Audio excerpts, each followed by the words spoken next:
Hier hinter mir wird gerade Industriegeschichte in Deutschland 2.0 geschrieben. Hinter mir entsteht nämlich das größte Windrad der Welt. Und mit 365 Metern ist es nur 3 Meter kleiner als der Berliner Fernsehturm. Normale Windräder sind im Schnitt um die 200 Meter hoch. Hier fällt alles eine Nummer größer aus. Einer der größten Raupenkräne reicht aber nicht aus, um in diese Höhe zu bauen. Was sich die Ingenieure stattdessen überlegt haben? Warum das Verschrauben auf dieser Baustelle nicht gefilmt werden darf und wie man den kontinuierlichen Wind der Höhenlagen einfängt.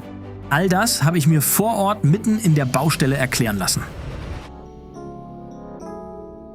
Wir befinden uns hier in der Lausitz. Früher war hier sicherlich das Material der Wahl Kohle. Heute reden wir über erneuerbare Energie und hier ist das Material der Stunde Wind. Hiermit versucht man natürlich ein extrem großes Problem zu lösen, wenn es darum geht, wie schaffen wir eigentlich neue Energiequellen. Und mit dem Ding ist das der neue Weltrekord. Bei solchen Projekten kommt einem natürlich eine Frage direkt in den Sinn. Ist das wirklich notwendig? Die Ingenieure antworten mit einem eindeutigen Ja. Um zu verstehen, warum die Ingenieure so hoch hinaus wollen, müssen wir kurz genauer hinschauen. Das Problem an Windenergie an Land ist, dass der Wind in Bodennähe uneffektiver im Energieertrag ist. Warum? Weil Häuser, Bäume und Hügel den Wind abbremsen und verwirbeln. Das nennt man Bodenrauigkeit. In 300 Metern Höhe ist der Wind nicht nur stärker, sondern auch viel gleichmäßiger. Das Konzept sieht vor, den Höhenturm auch mit normalen Windparks und Solarparks zu kombinieren. So wird die Windkraft nahezu grundlastfähig, fast wie bei einem herkömmlichen Kraftwerk. Als ich von dem Projekt hier, also dem größten Windrad der Welt gehört habe, kam bei mir als erstes die Frage, wie geht das auf? Und genau dazu muss man ja mit dem Mann reden, der die Idee für dieses Projekt hatte. Professor Grossmann. Und genau den holen wir jetzt mal ab und lassen uns das Ganze erklären. Wir haben nur Wind und Solar. Und Solar hat eben eine Jahreskurve, wo ich im Sommer den meisten Ertrag habe und im Winter teilweise nur auf 10% runterkomme.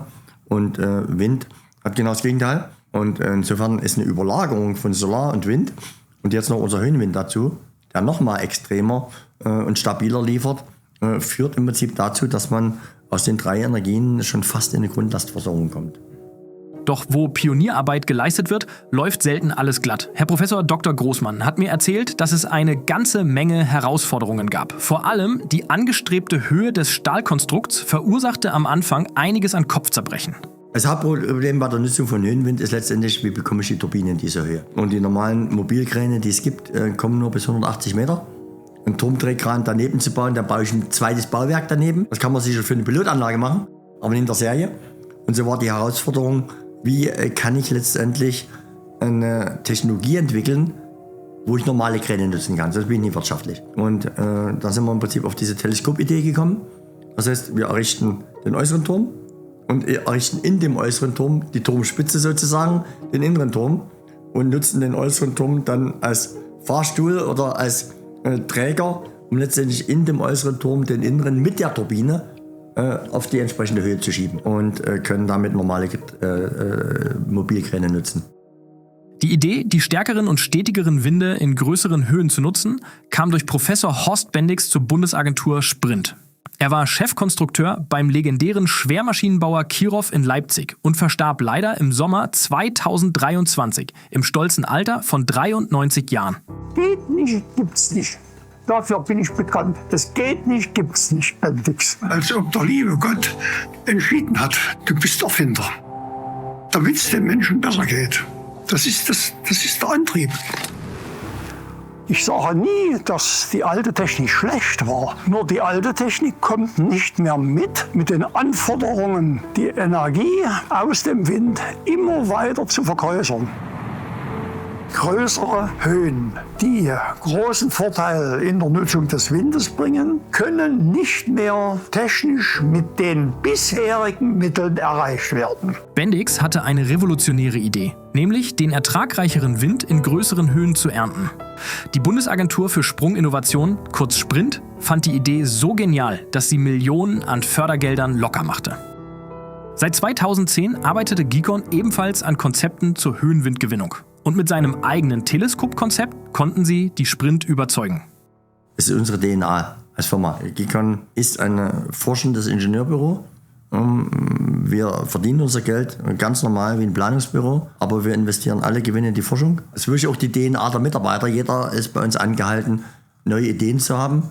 Da gehört natürlich auch die Verrücktheit der Geschäftsleitung und die Verrücktheit von mir dazu, das zu tun und alles da hinein zu investieren. Aber andererseits zeigt der Erfolg der GECON, dass der Weg richtig war. Man kann so ein bisschen erkennen, dass es so zwei Elemente sind. Und dieses obere, das hängt sogar noch an dem Kran dran. Also unglaublich. Und das Ganze, das wiegt 300 Tonnen. Das haben die Jungs hier heute Morgen angeschraubt. Die haben um, glaube 4 Uhr losgelegt und brauchen jetzt den ganzen Tag, um das zu montieren. Und da muss alles zu passen. Also ihr seht, ich bin schon ziemlich nass und trotzdem haben die das gemacht. Da geht es um Millimeter, wo Bolzen nachher durchkommen, dass das alles sitzt und passt. Deswegen haben die echt lange gewartet und auf der Baustelle hier merkst du so eine Euphorie. Alle sind ganz happy, dass das heute endlich geklappt hat und so die nächste große Stufe erreicht wurde von der Höhe. Ich habe dann noch mit dem Projektleiter Dr. Frank Adam gesprochen. Und er hat mir noch mehr zu den Herausforderungen im Bauablauf erzählt. Das, was wir heute hier gemacht haben, das Hochheben, ne? Ja. Das muss vorher gerechnet sein, dass es in sich hält, weil es steht ja später und hält, das weiß jeder. Ja. Aber der Weg dahin muss ja auch halten. Ja. Also in Summe sind wir bei 1/3 Höhe, circa, also ein bisschen drunter. Also wir sind bei ungefähr 90 Meter jetzt. Und der Turm hat ja dann später eine Nabenhöhe oder die Anlage hat eine Nabenhöhe von 300 Meter. Ja. Das heißt, wir sehen jetzt hier 1/3 der eigentlichen Nabenhöhe und dann kommen noch mal die 65 Meter on top, dass wir in Summe die 365 Meter erreichen. Die Rotorblätter, das sind die 65, die nochmal on top kommen. Genau. Okay. Das, was man jetzt drin stehen sieht, ist das nächste? Nee, das ist das, was irgendwann das ist das, was wieder gesenkt wird. Das ist das Führungselement. Das ist also nicht Teil der eigentlichen Tragstruktur. Ah, okay. Ja. Das heißt, das bleibt da stehen? Nein, jein, in Anführungsstrichen. Also auf dieses Teil kommen dann die gesamten oberen Turmteile drauf. Ja. Und da siehst du hier diese Nasen, da siehst du auch so ein bisschen das Grüne da. Ne? Ah ja, stimmt. Ja, und da werden die Litzen eingehangen. Ah, ja. Und dann wegen also dann wird im Prinzip mit diesen Litzen das Gesamte nach oben gezogen, wie als würde ich so einen Eimer aus dem Brunnen rausheben, so kann man sich das vorstellen. Und auf diesem Führungselement, wie es der Name schon sagt, der führt im Prinzip den oberen Turmteil nach oben und ist nur für den Hub da, wird danach wieder abgelassen und kann für die folgenden Türme verwendet werden. Ah, okay. Also das ist ein wiederverwendbares Element. Ja, du hast richtig gehört, denn bei einem Windrad soll es nicht bleiben. Das Unternehmen GECON denkt schon viel weiter. Also wir wollen jetzt diesen ersten Pilotwindpark errichten, das ist der nächste Schritt. Da geht es um 2 Punkte. Zum einen, wir haben die ganze Fertigungstechnologie jetzt, das war auch Ziel der Forschungsanlage, erheblich optimiert, was jetzt beim nächsten umgesetzt werden soll. Theoretisch können wir jetzt erstmal eine Anlage bauen und dann 5 als Pilotwindpark, um die Wechselwirkung zu untersuchen. Ziel ist sofort die 5 zu bauen und danach sollen die ersten 100 Anlagen kommen, die sollen wirtschaftlich sein. Also wir wollen danach den Schritt zur Wirtschaftlichkeit geschafft haben. Und wie viel Energie kann so ein großes Windrad nun erzeugen? Dieses eine Pilotprojekt mit seinen rund 4 Megawatt Leistung soll rechnerisch ca. 4.800 Haushalte mit grünem Strom versorgen. Die von Professor Großmann angesprochenen 100 Serienanlagen mit 8 Megawatt Turbinen könnten rechnerisch sogar 800.000 Haushalte versorgen. Insgesamt kann man sagen, dass mit dem Höhenwindturm im Vergleich zu herkömmlichen Anlagen unter Optimalbedingungen eine gesteigerte Leistung von bis zu 220% möglich ist. Ich habe mich dann noch gefragt, wie kommt man eigentlich da hoch? Das hat mir Frank erklärt. Nicht hoch, aber hier haben wir einen Lift installiert. Also du siehst hier vorne die Leiter, ne? Ja.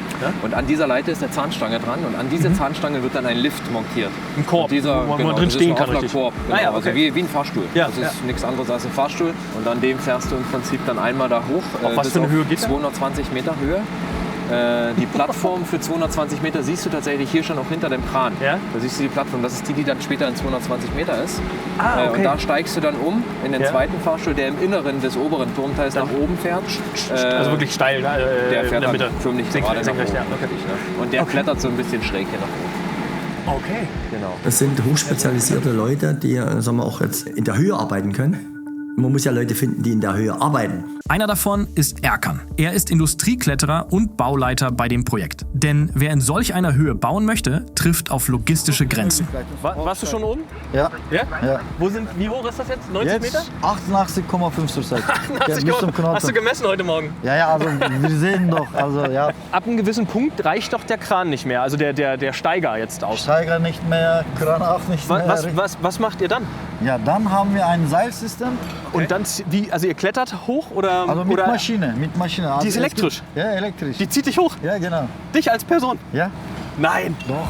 Wie war das für dich das erste Mal in so einer Höhe zu arbeiten? Bis 100 Meter ist ganz normal. Wenn du aus 100 Metern runter guckst, was macht das mit dir? Nix. Also wir sind ja gewöhnt, alle gewöhnt. Also von der Felix, wie sieht das oben? Also kann man arbeiten oder wie? Was meinst du?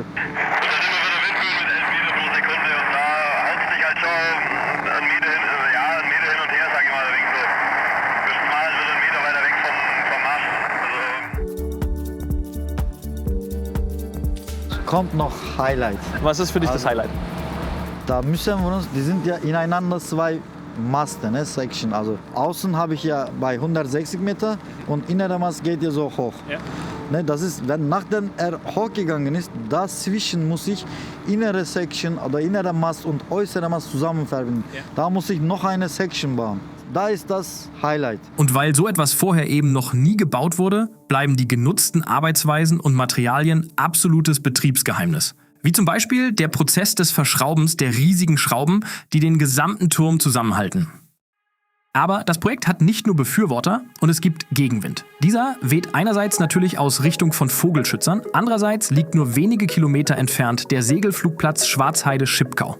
Und für die Piloten hier war das geplante Riesenwindrad von Anfang an eine existenzielle Bedrohung. Die Sorge der Flieger ist absolut verständlich. Wenn ein gigantischer Rotor mit 126 Metern Durchmesser in 300 Metern Höhe dreht, erzeugt das extreme Luftverwirbelungen, sogenannte Wirbelschleppen. Für ein ultraleichtes Segelflugzeug im Landeanflug kann eine unsichtbare Luftwalze im schlimmsten Fall tödlich enden. Der Verein ging gerichtlich auf die Barrikaden und scheiterte zunächst. Aber der Streit zwischen Flugplatz und Gemeinde schwelte schon länger. Die Gemeinde wollte den bis 2030 laufenden Pachtvertrag des Flugplatzes vorzeitig kündigen, um das Gelände für Industrieansiedlungen freizumachen. Große Player wie die Porsche-Tochter Cellforce oder die Schweizer Trigon AG sollten angelockt werden. Doch die Investoren sprangen ab oder verschoben ihre Pläne. Und am 8. Januar 2026 wurde die Räumungsklage der Gemeinde abgewiesen. Die Segelflieger dürfen zwar weiter das Gelände pachten, eine Flugerlaubnis besteht jedoch nicht. Trotz all der Kritik muss man dem Projekt eines lassen. Technologisch versuchen die Macher wirklich neue Maßstäbe zu setzen. Auch beim Umweltschutz, denn im Allgemeinen nisten Vögel gerne auch in solchen Gitterkonstruktionen. Direkt neben rotierenden Blättern ist das lebensgefährlich. Deswegen wurden alle flachen Oberflächen des Turms mechanisch versiegelt oder mit speziellen Spikes versehen, die so konstruiert sind, dass Vögel dort kein Nistmaterial ablegen können. Dazu kommt ein KI-gestütztes Kamerasystem. Sobald sich ein geschützter Vogel wie der Rotmilan oder ein Schwarzstorch auf 300 bis 700 Meter nähert, erkennt die Software das Tier und schaltet das Windrad automatisch ab. Ein sogenannter Shutdown on Demand. Und falls das nicht reicht, gibt es sogar Lautsprecher, die Greifvogel-Warnrufe abspielen, um die Tiere wegzulocken. Professor Dr. Großmann sagt dazu Folgendes. Interessanterweise, wo noch keiner über Höhenwind geredet hat, gibt es Untersuchungen, selbst vom NABU und sowas, was wir gerne zitieren, wo damals schon gesagt worden ist, in den großen Höhen es sind weniger Fledermäuse und andere anzutreffen. Den großen Vorteil, den wir jetzt haben, wir haben vor 3,5 Jahren etwa den ersten Windmessmast der Welt mit 300 Meter Höhe gebaut. Und dort sind auch entsprechende Bettkorder und alles mit angebracht, dass wir die Fledermäuse mit erfassen können. Und wir konnten in der Tat nachweisen, dass da oben fast keine Fledermäuse mehr sind. Weil sagen wir, der Fledermaus ist auch bloß ein Mensch. Warum soll sie in 300 Meter Höhe fliegen, wenn sie in 150 Meter Höhe ihr Futter bekommt? Das heißt, nachgewiesenermaßen ist die Beeinträchtigung von Vögeln, Fledermäusen durch Höhenwind deutlich geringer. Auch wenn das von oben jetzt vielleicht so aussieht, als wäre für das Projekt einiges an Wald gerodet worden, hier einmal kurz der Hinweis: Der Wald, der hier steht, wurde erst vor einigen Jahren auf dem Gelände des alten Tagebaus etabliert. Laut GICON ist die Fläche eine Nutzfläche für Forstwirtschaft. Das heißt, es wird bewusst Wald angebaut und später geerntet. Außerdem soll eine höherwertige Ausgleichsfläche geschaffen werden. Ob die Rechnung von diesem Projekt hier im Schipkau aufgeht, das wird natürlich erst der Betrieb zeigen, weil es ist eine lange Bauzeit. Es sind viele Herausforderungen, die das ganze Projekt natürlich zeitlich immer wieder stretchen. Und natürlich ist das Projekt mit hohen Kosten verbunden. Also daher, glaube ich, müssen wir dem ganzen Projekt so eine Chance geben und über die nächsten Jahre verfolgen. Und dann lässt sich, glaube ich, sagen, ob wir das 10, 20 oder 100-fach bauen sollten in Deutschland, um vielleicht auch unser Energieproblem der Zukunft zu lösen. Und wenn dich solche Themen interessieren wie das hier, dann abonnier doch einfach den Digitalwerk Explore Kanal und wir halten dich auf dem Laufenden, was in der Welt da draußen so passiert.